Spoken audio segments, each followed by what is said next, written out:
Hi hello this is Stani here. So அதாவது இந்த நாளும் இன்னொரு சீரீஸ் வேர்டில் உங்களை மீண்டும் சந்திக்கிறதுல ரொம்ப ரொம்ப சந்தோஷம். ஸோ இன்றைக்கி நம்ம பார்க்குற டாபிக் என்னென்னா பர்சனல் அசிஸ்டன்ஸ். அது promise has a personal assistance. So இப்போ பர்சனல் அசிஸ்டன்ஸ் அப்படின்னு கேட்டோன்னே மேபி நம்மளுக்கு என்ன தோணலாம்னா என்னது அது என்ன அசிஸ்டண்ட்டா நம்மளுடைய கீழேயா அப்படின்ற மாதிரி நமக்கு ஒரு தோணலாம். அசிஸ்டண்ட் இல்லை அசிஸ்டன்ஸ். அந்த வேர்டுக்கு என்னென்னா அசிஸ்டன்ஸ்ன்ற வேர்டுக்கு என்னென்னா ஹெல்ப் ஒரு சப்போர்ட். ஸோ அதை பற்றி நம்ம கொஞ்சம் டீட்டெயிலாக பார்க்கலாம். அதுக்கு முன்னாடி ப்ராமிஸ் ஹேஸ் அப்படின்றது அந்த டாப்பிக்கில் ஒரு புக்கு எழுதும்படியாக கர்த்தர் அவருடைய கிருபையை தந்தார். ஸோ அந்த புக்கோடைய லிங்க்கையும் இந்த வீடியோடைய டெஸ்கிரிப்ஷனில் வைக்கிறேன். அண்ட் ஆல்சோ இந்த கண்டினியூஸாக நம்ம பார்க்குற சீரீஸ் வேர்டில் நம்ம கண்டினியூஸாக பார்க்குற அத்தனை டாபிக்ஸுமே அந்த புக்கில் இருக்க டாபிக்ஸ் தான். அதில் இருக்கிறபடி ஒன் பை ஒன்னாக பார்த்துட்டு வரோம். ஸோ இந்த வாரம் நம்ம பார்க்குறது personal assistance. Promise has a personal assistance. அசிஸ்டன்ஸுன்ற வேர்டுக்கு ஹெல்ப் அண்ட் சப்போர்ட்.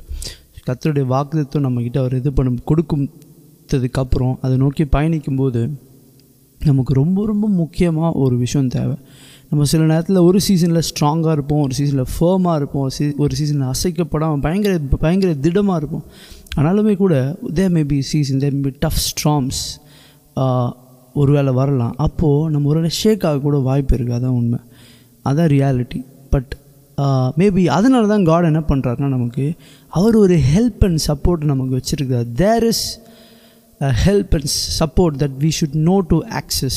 ஸோ அந்த ஒரு ஹெல்ப் அண்ட் சப்போர்ட் மொத்தம் ரெண்டு விதமாக கர்த்தர் வச்சுருக்காரு. அதில் ஃபர்ஸ்ட் விஷயம் என்னன்றதை சொல்கிறேன், அதுக்கப்புறம் செகண்ட் விஷயம் சொல்கிறேன். ஸோ அது ஃபர்ஸ்ட் ஹெல்ப் அண்ட் சப்போர்ட் அப்படின்னு வரும்போது நமக்குன்னு ஒரு பர்டிகுலர் குரூப், அதாவது கர்த்தர் கொடுக்குற ஒரு ஆவிக்குரிய ஒரு என்ன மந்தை இருக்குது. அந்த மந்தை எதுன்றதை அந்த மந்தையை கரெக்டாக சூஸ் பண்ணும் ஃபஸ்ட்டு. ஏன்னா ஒரு சில கர்த்தரோட வார்த்தை இருக்குது, உன்னை விட்டு பந்தய பொருளை எடுத்துக்கொள்ளாதபடி எச்சரிக்கையாக இருக்குது. ஸோ நம்ம இருக்கிற மந்தையை ரொம்ப ஜாக்கிரதையாக செலக்ட் பண்ணணும். நம்ம ஒரு தவறான மந்தையில் போயிருந்தோன்னா நம்மளால் என்ன சொல்ல கர்த்தர்கிட்ட பிரகாசிக்க முடியாது. ஆனால் கர்த்தர் கொடுக்குற அந்த கரெக்டான ஒரு செட் ஆஃப் பீப்புளோட நம்மளோட கனெக்ஷனும் நம்மளோட இதுவும் இருக்கும்போது நம்மளோட ஃபெய்த் இன்னும் ஸ்ட்ராங்காகவும் கர்த்தருக்குள்ளே வளர முடியும் நம்மளால். ஆனால் ஒரு சில இடங்களில் போகும் நம்மளை என்ன சப்ரஸ் ஆகக்கூடிய ஒரு சில சர்க்கிள்ஸும் இருக்குது. அல்லது அங்கே ஒரு சில பெனிஃபிட்ஸ் கிடைக்கலாம், ஒரு டெம்ப்ரரி பெனிஃபிட்ஸ் கிடைக்கலாம். ஃபார் எக்ஸாம்பிள் ஏசாவுடைய வாழ்க்கையை பார்க்கும்போது அவருக்கு அந்த ஒரு அந்த கூலுக்கு ஆசைப்பட்டு அவர் என்ன பண்ண சேஷ்ட புத்திர பாகத்தை விற்று போட்டார். அந்த மாதிரி கூலை மாதிரி ஒரு சில சர்க்கிள்ஸ் நமக்கு இருக்கும். அதை வச்சு தான் சாதாரண ஒரு விஷயத்தை காட்டி நம்மக்கிட்ட வேற ஒரு நன்மையை நம்மக்கிட்ட அவன் என்ன பண்ண பிடுங்க பார்ப்போம். அதுவும் கர்த்தருடைய பேரில் தான் இருக்கும். ஆனால் அது நமக்கு இருக்கிற மேலான விஷயத்தை நம்மக்கிட்ட பறித்துக்கொள்ளாதபடி எப்பவுமே டிசைன்மெண்ட்டோடய இருக்கும். அந்த டிசைன்மெண்ட்டை கர்த்தரால் மட்டும் தான் கொடுக்க முடியும். ஸோ அந்த டிசைன்மெண்ட்டோடு இருக்கிற அந்த ஒரு ஃபெலோஷிப்பில், அந்த ஒரு குரூப்பில் அந்த ஒரு சப்போர்ட் நமக்கு தேவை. அந்த சப்போர்ட் சிஸ்டம் அப்படின்னு சொல்லுவாங்க. ஸோ நான் இப்போ காலிங் பற்றி நான் ஒரு கோர்ஸ் படித்தேன். அந்த கோர்ஸ் படிக்கும்போது கிட்ட 8லேருந்து 10 கிளாஸ் இருக்கும். அது ஒரு கிளாஸ் 30 மினிட்ஸ்லேருந்து 1 hour இருக்கும். கிட்ட 8 நாளாக நான் அந்த கோர்ஸ் ஃபுல்லாக நோட்ஸ் சேர்த்து ஃபுல்லாக அந்த கோர்ஸ் ஃபுல்லாக அட்டன் பண்ண அந்த மாதிரி 4-5 கோர்ஸ் நான் அட்டன் பண்ணியிருக்கேன். காலிங்கிற அந்த ரொம்ப பர்டிகுலர் அந்த கோர்ஸில் என்னை ரொம்ப கேட்ச் பண்ண ஒரு பர்டிகுலர் ஒரு விஷயம், ஒரு வேர்டு சப்போர்ட் சிஸ்டம். அந்த சப்போர்ட் சிஸ்டம் நமக்கு தேவை. ஏதோ ஒரு ஃபெலோஷிப், ஏதோ ஒரு குரூப், ஏதோ ஒரு சர்ச். அதனால சபை கூடுதலை விட்டு விடாதிருங்கள்னு இருக்கும். ஸோ தேர் இஸ் ரொம்ப ரொம்ப ரொம்ப அந்த ஃபெலோஷிப், அந்த ஒரு இது ரொம்ப ரொம்ப ரொம்ப முக்கியம். சம்டைம்ஸ் நம்ம விசுவாசம் நம்ம நினைக்கிற அளவுக்கு ஸ்ட்ராங்காக இல்லாமல் கூட இருக்கலாம். ஆனால் அந்த மாதிரி நேரங்கள், அந்த மாதிரி சீசனும் நம்மளை கர்த்தருக்குள்ளே ஸ்ட்ராங்காக காப்பாற்றுறதுக்கு இந்த மாதிரி ஃபெலோஷிப்ஸ் ரொம்ப ரொம்ப முக்கியம். அதனால் ஜாக்கிரதையாக கரெக்டாக சூஸ் பண்ணணும் என்ன ஃபெலோஷிப், எந்த இடத்துல கர்த்தர் நம்மளை எடுத்துகிட்டு போகிற. நமக்கு இருக்கிற அங்கே ஒரு ஷெப்பர்டு வைப்பார், அங்கே ஒரு லீடர்ஷிப் இருக்கும். அதை நம்ம ரொம்ப சின்சியராக அதுக்குள்ளே நம்ம புத்திசாலித்தனமாக ஞானமாக கர்த்தருக்குள்ளே இருந்து நம்மளை அழகாக காத்து கொள்ளும்போது அந்த சப்போர்ட் சிஸ்டம் நம்மளை என்ன பண்ணணும்னா அதுக்கு நம்ம பர்சனல் அசிஸ்டன்ஸை கொடுக்கும். நமக்கு தேவையான அந்த சப்போர்ட்டையும் அந்த ஹெல்ப்பையும் நிச்சயமாக கொடுக்கும். அந்த ஸ்ட்ரென்த், அந்த சப்போர்ட் வச்சு நம்மளால் கர்த்தருடைய ப்ராமிஸ்குள்ளே இன்னும் நல்லா அந்த பாதையை நோக்கி இன்னும் அதிகமாக பயணிக்க முடியும். இன்னும் அதிக பலத்தோடு விசுவாசத்தோடு ஒரு வாக்கை முற்றிலும் சுதந்திரித்து கொள்ள முடியும். அதே போல் இன்னொரு விஷயம் என்னென்னு பார்க்கும்போது, ஒரு வேளை நீங்கள் இதை கேட்கும்போது எனக்கு அந்த மாதிரி ஃபெலோஷிப்லாம் இல்லையே, எனக்கு அந்த மாதிரி இல்லையே அப்படின்னு நீங்கள் ஒரு வேளை அந்த மாதிரி ஃபெலோஷிப்பை ஒரு வேளை தேடிட்டு இருந்தீங்கன்னா I would like to welcome you to our fellowship. ஒவ்வொரு வாரமும் ஃப்ரைடே ஈவினிங் 8 மணிக்கு நாங்கள் எல்லோரும் ஆன்லைனில் ஒரு சில யூத்தாக சேர்ந்து we are praying. கண்டிப்பாக யூத் தான் வரணும், இல்லை உங்களுக்கு கர்த்தர் பேசுகிறேன், நீங்கள் ஒரு யூத்தாக இல்லைனா கூட வரலாம். அல்லது அல்லது யூத்தாக இருந்தீங்கன்னா தயவு செஞ்சு வாங்க. நிச்சயமாக கர்த்தர் உங்களுடைய வாழ்க்கை அதன் மூலமாக நிச்சயமாக ஆசீர்வதிப்பார் என்று நம்புகிறேன், விசுவாசிக்கிறேன். ஓகே, ஸோ அதற்கு பிறகு அதுக்கு ரெண்டாவது ஹெல்ப் அண்ட் சப்போர்ட், இன்னொரு விதமான personal assistance. This is more powerful. இந்த மாதிரி ஃபெலோஷிப்ஸ், இந்த குரூப், இந்த மாதிரி சப்போர்ட் சிஸ்டம், இதை விட ரொம்ப பவர்ஃபுல் எதுனா இதுதான். அதாவது எதுனா இந்த செகண்ட் ஹெல்ப் அண்ட் சப்போர்ட், அந்த பர்சனல் அசிஸ்டன்ஸ் எதுனா ஆவியானவர், spirit of God, holy spirit. அவரை விட ஒரு ஹெல்ப் அண்ட் சப்போர்ட் எதுவுமே, எந்த குரூப் என்ன எல்லாத்தையும் விட அவர் வேறு மாதிரி ஹெல்ப்பையும் சப்போர்ட்டையும் பண்ணக்கூடியவர். ஆனால் ப்ராப்ளம் என்னென்னா நம்ம அதை என்ன பண்ணணும், ஆக்சஸ் பண்ணணும். நம்ம தான் அதை அவர் நம்மளை நோக்கி என்ன பண்ண கையை நீட்டுவார். அவர் கையை பிடிச்சாதான் அவர் என்ன பண்ண முடியும், தூக்க முடியும்.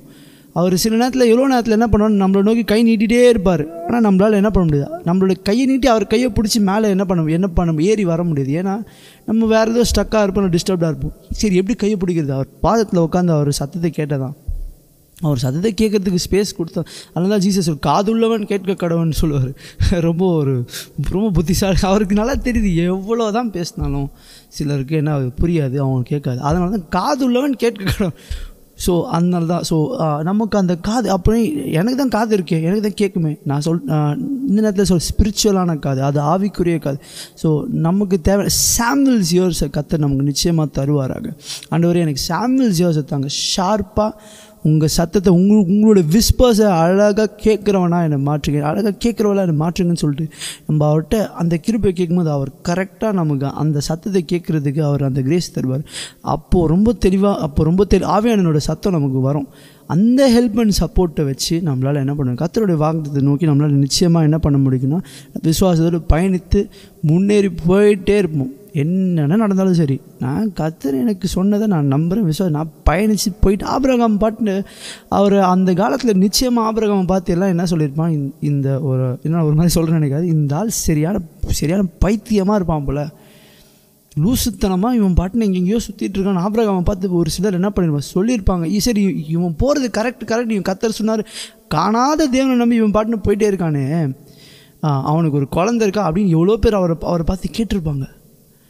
அந்த கர்த்தர் அவருக்கு வச்சிருந்த அந்த நேரத்தில் அவருக்கு அந்த விஷயம் நடக்க வரைக்கும் அவரை குற்றப்படுத்திட்டே சிலர் இருந்திருக்க கூட வாய்ப்பு இருக்குது. ஒருவேளை அதனால கூட அவர் நாடோடி மாதிரி தப்பிச்சு போயிட்டே தரவேன்னு தெரில, ஆக்சசபிளாகவே இருந்திருக்க மாட்டான்னு நினைக்கிறேன், தெரியல. பட் அவர் ஒருவேளை அவர் அப்போ செய்த விஷயங்கள் ஒருவேளை பைத்தியக்காரத்தனமாக எத்தனையோ பேருக்கு ஒருவேளை தோணி இருக்கலாம். ஆனால் இன்னைக்கு வரைக்குமே we are also coming under the descendants of Jacob. நம்ம எல்லாருமே ஆபிரகாமுடைய ஆபிரகாமின் சந்ததி. அந்த லிஸ்ட்டில் தான் நம்ம எல்லாம் ஜீசஸ் மூலம் அப்படியே கனெக்ட் ஆகிறோம். அப்படியே ஆபிரகாம் அப்படியே லைனாக வந்து நீங்கள் நம்ம இதுக்கு முன்னாடி ஆல்ரெடி சொல்லி மத்திய படிக்கும்போது ஜீனாலஜி வரும். அப்படியே படிச்சுட்டே இருந்தேன்னா அப்படியே லைனாக இவங்களோட குமாரன் அது ஆபிரகாமோட சந்தையில் ஜீசஸ் பிறக்கிறாரு. அதுக்கப்புறம் ஜீசஸ் மூலமாக நம்மள ஜென்டைல்ஸ் தான், நம்ம வந்து உண்மையிலே ரத்த பிறப்பின்படி வரல. பட் நம்ம இந்த ஜென்டைல்ஸாக இருந்த போதும் நம்மளும் வந்து அந்த ஆபிரகாம் சந்ததிக்குள்ளே எப்படி ஒரு இயேசு கிறிஸ்துவின் மூலமாக we are also entering. அதனால தான் நம்ம என்ன ஞானஸ்நானம் எடுக்கும்போது கர்த்தருடைய ஆவியினால் அபிஷேகம் பண்ணும்போது we are once again என்ன பண்ணுறோம், we are once again born again. மறுபடியும் என்னவா கிறிஸ்துவுக்குள்ளே என்னவா பிறக்கிறோம். அப்போ அவர் சந்ததிக்குள்ளே அவருடைய சீடாக நம்மளும் மாறி we are his seed. So நம்மளும் அவரோட பிள்ளைகளாக we become the heirs of Christ. நம்ம எல்லாருமே கிறிஸ்துவின் சகோதரிகளாக மாறிடுறோம். ஸோ காட் இப்படி ஒரு பாக்கியத்தை நமக்கு, இப்படி ஒரு விஷயத்தை அன்றைக்கி ஆபிரகாம் ஒரு சில விஷயம் விசுவாசத்தோடு செஞ்சது நிமித்தமாக தான் இவ்வளோ. ஸோ நீங்கள் விசுவாசத்தோடு கர்த்தருக்கு செய்யும்போது அதுக்கு இருக்கிற பலன்கள் இப்போ இல்லை, அது வந்து எப்படி சொல்ல இட்டர்னிட்டிக்கு இருக்கும். ஸோ நிச்சயமாக கர்த்தர் வந்து ஒவ்வொருத்தருக்கும் அவனவன் கிரியைக்கு தக்க பலனை அளிக்கும்படிக்கு அவர் என்ன அவர் சீக்கிரமாக மறுபடியும் வரப்போகிறார். அப்போது அன்றைக்கி தெரியும் அன்றைக்கி வந்து அன்றைக்கி வந்து உண்மையான விசுவாசம் இது, உண்மையான விதைகள் இது அன்றைக்கி தெரியும். அது வரைக்கும் நம்ம என்ன பண்ணணும், நம்மளோட ஜீவியத்தை எப்படி பத்திரமாக பாதுகாக்கிறது, நம்ம பர்சனல் கனெக்ஷன் எப்படி அந்த பர்சனல் அசிஸ்டண்ட்டை பெற்றுக்கொண்டு விசுவாசத்தை எப்படி காத்துக்கொள்வது அப்படின்றதில் ஜாக்கிரதையாக இருந்து என்னுடைய ஒவ்வொரு கிரியைகளையும் என்னோடய ஒவ்வொரு விஷயங்களும் நிச்சயமாக கிறிஸ்து பார்த்து கொண்டிருக்கிறார், என் தேவன் பார்த்து கொண்டிருக்கிறார் அப்படின்ற பயபக்தியோடு கர்த்தருக்கு உண்மையாக அவருடைய ஊழியத்தையும் அவருடைய சொல்கிற விஷயங்களும் நம்ம விசுவாசத்தோடு செஞ்சுட்டு போயிட்டே இருக்கும்போது அவர் வந்து நமக்கேற்ற பலனை நிச்சயமாக தருவாராக. ஸோ நம்ம இந்த விசுவாசத்தின் பாதியில் நிலைத்திருக்கணும்னா, அந்த ப்ராமிஸ் கர்த்தர் கொடுக்குற வாக்குத்தத்தை நோக்கி தொடர்ந்து பயணிக்கணும்னா, நமக்கு அந்த ஹெல்ப் அண்ட் சப்போர்ட் கண்டிப்பாக தேவை. பர்சனல் ஒரு அசிஸ்டன்ஸ், ஒரு ஹெல்ப் அண்ட் சப்போர்ட் கண்டிப்பாக தேவை. அது வந்து நமக்கு அது யாருன்னா ஆவியானவர் தாமே உங்களோடு கூட இருந்து உங்களுக்கு தேவையான ஹெல்ப் அண்ட் சப்போர்ட்டை கொடுத்து உங்களை விசுவாச பாதையில் ஸ்ட்ரென்தன் பண்ணுவாராக. கண்களை மூடி கர்த்தரை நோக்கி பார்க்கலாம். ஸ்தோத்திரம் இயேசுப்பா, நன்றி எங்களோட பேசினதற்காக நன்றி. நீர் எங்களுக்கு தேவையான உம்முடைய வார்த்தை, உம்முடைய மன்னாவை தந்ததற்காக நன்றி. விசுவாசத்தில் நிலைத்திருக்க கிருபை தாங்க. அந்த வாக்குத்தத்தை நோக்கி நாங்கள் இதுக்கப்புறம் தொடர்ந்து பயணிக்க உம்முடைய ஸ்ட்ரென்த்து, உம்முடைய பேக்கப் எங்களோட கூட இருக்கட்டும். உண்மையை பற்றி கொள்கிறோம், உண்மையை நம்புகிறோம். நீர் எங்களுக்கு தேவையான ஹெல்ப் அண்ட் சப்போர்ட்டாக, நீர் எங்களோட கவுன்சிலராக இருந்து எங்களுக்கு தேவையான எங்களுக்கு ஒத்தாசையை நீங்கள் தந்து இந்த விசுவாசத்தில் நாங்கள் ஸ்ட்ராங்காக ஃபர்மாக இருக்க கிருபை தாங்க. இயேசுவின் மூலம் ஜெபிக்கிறோம் நல்ல பிதாவே, ஆமீன். இதே போல் இன்னொரு சீரீஸ் வேர்ல்டில் உங்களை மீண்டும் சந்திக்கும் வரை நன்றி, வணக்கம். See you in the next video. Bye.